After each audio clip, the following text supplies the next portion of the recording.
the first to know. Nsem-Pii. Lawyer Paul Admocher Etnasina. It's here for Nsem because ever the Chief Justice Gertrude Araba Tokunu nonsense. And no lawyer Paul Etnasina was the the Ekosno, or shall I say my historical precedent kakra. Any might be neighbor to let me assist that record of removing Chief Justice, His Excellency, the first president of the Republic of Ghana, and indeed Dr. Kwame Nkrumah. Na enye say His Excellency John Dramani Mahama, and so ababe repeat. Na yade a enwoma. Na eno an interview with the former Chief Justice ni or a Council of State member. A can point blank say we into Sebi.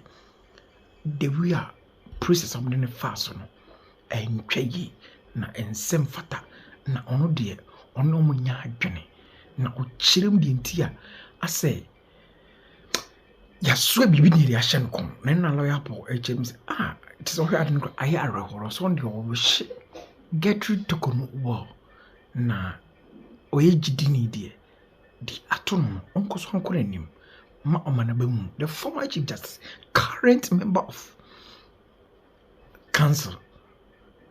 Na it's here for so in sema Sophia Akuffo eka rekrab home. Ene the we lawyer Paul a present yadina. Timeja yanko ti nsem etu dwanbi emrasisia. The recommendations of the Article 146 Committee to remove the Lord Chief Justice Gertrude Tokunu said that she's no longer Chief Justice. We're going to take just a few minutes of your time to do the historical analysis of all of these things and then tell you what happened, a few things that we know, and just to set the conversation in perspective. I know that this conversation, now that Akutia by-election is over, has been won by the NDC, this conversation is going to pick up steam again from tomorrow up until the weekend. Is going to be a big conversation for all the weekend stories. So for young people who watch us, we just want to set the perspective for you. How has the presidency dealt with the disagreement with the head of the judiciary? It's important that in all constitutional regimes, and beginning from 1778, when Montesquieu wrote that book entitled The Spirit of the Laws, the issue about separation of powers, independence of the three arms of government, and some people add the fourth being the media, has become very, very paramount. And it's almost like a measure of how a democratic environment is working, whether the legislative arm is independent of the executive and vice versa, and the judiciary and all of that. Because there's always bound to be tension between the heads of these institutions. One wants something done. The executive has its role to implement policy. The legislature has its role to make law. But you will find that in checks and balances, all of them have a way of, legislature has a way of doing policy or shaping policy or changing policy. The judiciary has a way of changing legislation by using, they call it judge-made law. And when there's judge-made law, it means that the legislature, the judiciary, is taking up the role of the legislature by making law. So these are, there are tensions there, and that's what really every constitution and the conduct of the constitutional actors is set out to delimit. Okay, so we look at, well, there was 1960, there was 169, 92, 2001, 2017, 18, 2023. Now we have listed in the history of Ghana where there's been these brushes that have happened between especially between the executive president and the judiciary. The first one occurred in 1963. What date was it again? Do they have the date? The date was 11th December 1963. There had been a bomb thrown on Kwame Nkrumah somewhere in Kulungugu in the upper region, as it was then called. And the people involved were some important people who were arrested. The foreign minister, Agye, was arrested. He used to be interior minister. At that time, he was foreign minister. He was arrested. Tewi Adamafiu, the information minister, was also arrested. The trial was known as the Tewi Adamafiu trial. After the trial, Agye and Tewi Adamafiu were set free. Others were convicted. His Excellency was not happy with it. So what did he do? He fired Sir Akuffo. Sir Akuffo was the same person who swore Kwame Nkrumah in during his 1960 event, but Sir Akuffo was fired. Nkrumah fired Akuffo for the ruling against the government in the Kulungugu. What happened was Akuffo chaired the panel that said that Tewi Adamafiu and Agye were not guilty of the offense of premeditated murder against the president. On 11 December 1963, they were summarily dismissed by the president.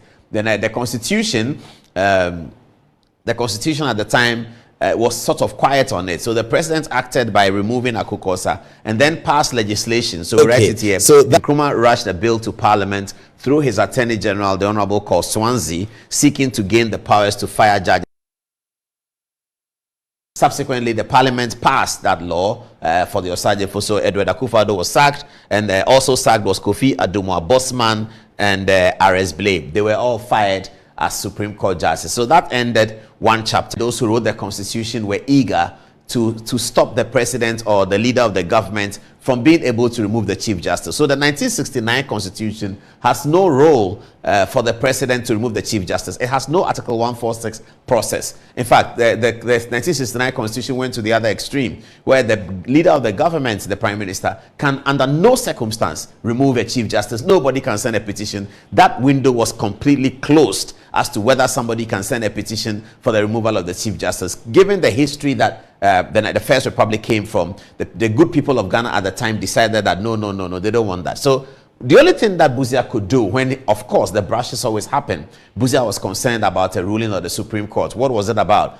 Somebody who had been fired. It was thought that they were Nkrumah people, so the Busia people took over, and they were firing some of the important leaders of the Nkrumah people. They gathered 568 people. They call it the Apollo 568, and they were all given letters to go home. They were chief directors. One of them, Mr. Salah, decided to test the matter at the Supreme Court and said that the Prime Minister and the government cannot sack him. In the ruling, which Salah won, the Supreme Court's justices, the case entitled Salah and Attorney General, the Supreme Court ruled by a majority, Philip Archer in the majority, Nsem-Pii Sowa in the majority, Apalu, three of them for the majority, Justice Srebo and Justice Enin for the minority. They ruled in favor of the applicant that the Prime Minister cannot sack Mr. Salah. Busia was concerned, but he didn't have the power to sack judges because the system had protected the judges through the provisions of the 1969 Constitution. So what did Busia say? That's Justice Sowa here, that's Justice Apalu here. And then Busia said to the general public that no court can enforce any decision that seeks to compel the government to employ or re-employ anyone. That will be a futile exercise, and I wish to make that perfectly clear. 18th April 1970 is when Prime Minister Busia made the statement. Busia did not have the power to fire the judges, but perhaps if he did, maybe he would have fired somebody, because these things get to high pitch. But it is important that the system works in a way that stops the politicians who can get emotional about some of these things and stops them quite nicely. So that was the experience over there in the Second Republic. Now, let's come to the 1992 Constitution. Suffice it to say, though, that the 1979 Constitution had a provision like Article 146. I think it was Article 125 or something like that. It's in the 1979 Constitution. You can Google and check. Article 124, they are being corrected. It's Article 124 of the 1979 Constitution had a provision very similar to Article 146 that we have today. It allowed the impeachment process, but it was to be guided very, very carefully and used only sparingly in the extreme situations. But enter 1992, where we have an Article 146 process that could herald the removal of a Supreme Court judge or a Chief Justice. On 31st December in the 31st December decision, which was in 1993 actually, Fly Lieutenant Rawlings was unhappy with the ruling. What happened? The Supreme Court gave a verdict, a very damning one, a 5-4 decision in favor of the NPP, which had gone to court to apply that J.J. Rawlings's military coup d'etat that brought him to power, and which of course ended and heralded the 1992 Constitution, cannot continuously be celebrated under a constitutional dispensation. This was the case that was sent to court by Peter Agye, may he rest in peace, former Speaker of Parliament, and at that time a leading member of the NPP. He later became its chairman. Peter Agye was successful in the court by a 5-4 decision against the Attorney General that Fly Lieutenant Rawlings's beloved day of his most beloved day in his life as a politician, the day of 31st December, which had been celebrated for 11 years as a holiday, can no longer be celebrated as a holiday. J.J. Rawlings did not take kindly to that, and he had something to say. But you know, the J.J. Rawlings, under the 1992 Constitution, was also precluded from issuing instructions to remove a Chief Justice or to sack a judge. Otherwise, perhaps, he would have sacked Justice N.Y.B. Adade, who marshaled the majority opinion, and we know the story behind that. If you read my book, there's a big story behind that, what happened We'll get the book for you very soon.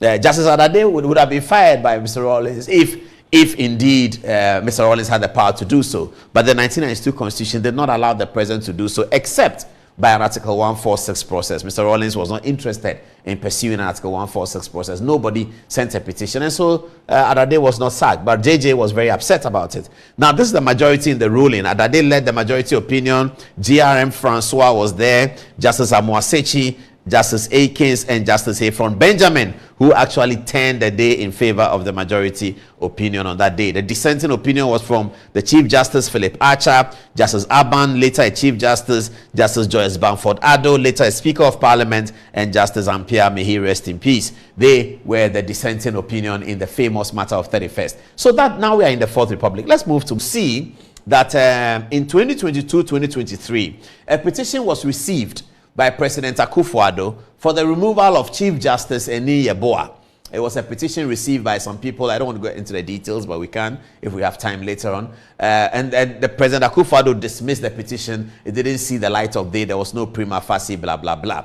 So that was the first time. No, that was the first time. The first time was Justice Kingsley Akwa. This was the second time that a petition had been received by the president. Justice Kingsley Akwa's petition was in J. Akuffo's time, and this petition was in Akufo-Addo's time, both of them MPP era. So Akufo-Addo dismissed that petition. Then came another one. At the tail end of Akufo-Addo's administration came another one for the removal of Justice Tokonu from Kweku Azar, our friend whose document we looked at the other day. Kweku Azar wrote to the president concerned about Justice Tokonu, and President Akufo-Addo went through the process, replied to the general public, sent the document to Justice Tokonu for her response, etc., etc., and Akufo-Addo dismissed the petition against Justice Tokonu. Now, today, a new petition has arisen. 3 of them arise against Justice Tokonu, and President Mahama has the petition. It goes to Council of State. A prima facie case is made, and the committee begin the hearing. There's a lot to say because Justice Tokonu, while the committee was being, the process started, felt so pained that she needed to break the ranks of the in-camera hearing and held a press conference to tell the general public and the world that there were fundamental human rights abuses in the process. She's a former Chief Justice, so she knows what human rights abuses are.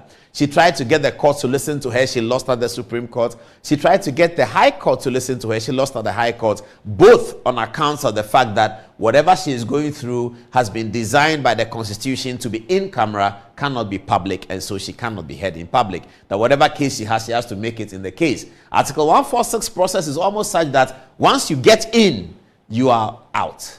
You can't get in and stay in, and once you get in, you are almost out. So yesterday, we heard that the committee had finished their work and they presented the document to the president. The only concern was that they said they were presenting to the president one case and they will go on and hear the other cases. So they presented one case to the president, the first one about Daniel Ofori's petition. That's one petition. That petition, they were able to conclude that Justice Tokonu has fallen foul of the law, and they are recommending to the president for her removal. It stands to reason, therefore, that the committee process cannot go on. But if you monitor the news yesterday, it appeared that the committee were reporting on one and they will come and proceed with the rest. But after they reported on one, and in that report they had made a decision that based on everything they have heard, that the presidency, the Justice Tokonu was out, that's the announcement President Mahama was going to make. So that announcement has come, and now people are dealing with it. And so we are going to show you how the general public has reacted. This is a beginning. You want my opinion, you want my legal opinion, you want an opinion from the heart and the mind and the soul and the spirit. No, she didn't. She didn't. And there were also other things which in the latter part of the proceedings also happened, which you know, I don't even know how to put it, but they were very unbecoming. One, a process that is supposed to be purely in camera, and that expression in camera has been defined by the Supreme Court, and that definition still remains, right? That from the complaint all the way till the president speaks, at the end of the matter. It's all what? It's all to be treated as part of the same thing. It comes under the same cover of in camera, and therefore is supposed to be confidential. So you can imagine the umbrage that I felt to receive on social media some social media thing somebody had sent to me, where the fact of which I am not in the least bit ashamed, and if I had to do the same again, I will. The fact that I had gone to give evidence before the committee was on social media. How did that get there? And it was not only myself. So and so and so and so and so and so and so and so. I'm not going to repeat that.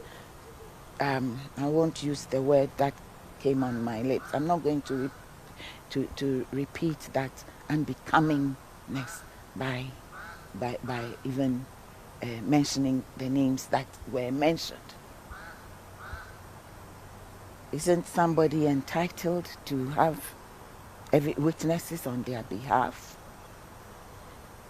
And then to come to think of it, then I thought, yeah, but we don't even know who gave evidence on behalf of the petitioner. So why is it that those who gave evidence for on behalf of the respondent, why should we be thrown to the rabid dogs? Because there has to be some not very noble motivation for that. And when it says that they from quote and unquote sources close to the committee, oh really, that is so sad and it's so pathetic. And then on Sunday, somebody sends me another thing where somebody's going on and on and on and on and going on about the legal submissions that had been filed on behalf of the petitioner. Really? Why? Why? What's the game? What's going on? I felt sad. And I've been, even that in itself made me sad. Have we come to this in this country where a process, the most important thing in every process, whether it is a formal judicial process or it is the most informal process, such as, let's say, ADR discussions and all that, where something is supposed to be confidential, it has to be kept. But to the extent that the Supreme Court has determined that if there is a breach of the in-camera rule, it does not invalidate the process, should that still be of concern? That does not matter. I'm still talking about it. Just because it doesn't breach it, it breaches the letter. It breaches the letter of the Constitution, does it not? That it should be confidential. I'm not saying it therefore means anything, but all I'm saying is that for me, it puts an unpleasant aroma onto the procedure, because process integrity is exactly that which is demanded of the most humdrum, the most mundane inquiry, let alone an inquiry into whether or not a Chief Justice should be removed or not. Outside of that concern, what other matters constitutes the basis for your conclusion that you don't believe she got a fair trial? Oh, I didn't say she got. Maybe what I meant is she got. After all, it wasn't a trial, even though it was handled as though it was a treason trial. Why do you say so, my lady? Because that's how I feel. Because because that is how I. Quite feisty. Justice Sophia Akuffo, former Chief Justice and member of the Council of State, one of those who went into the hearing to testify for Justice Tokonu. She said something else in another video by TV3. This is what she said. She should take heart that God sees. And sometimes when you go through certain things which you think have brought you to the end or to your knees or something like that, that could be far from the truth. There could be bigger, better, and greater things that the Lord has in store for her. That is what I will tell her, and that is what I'm going to send to her as a text message. Because when you're a believer, things happening today, yeah, they've happened. So you look to God and you move on and you allow God to manage. When you're a believer, are you a believer? My dear viewer, are you a believer? 4 minutes to the top of that. Let's take our final round of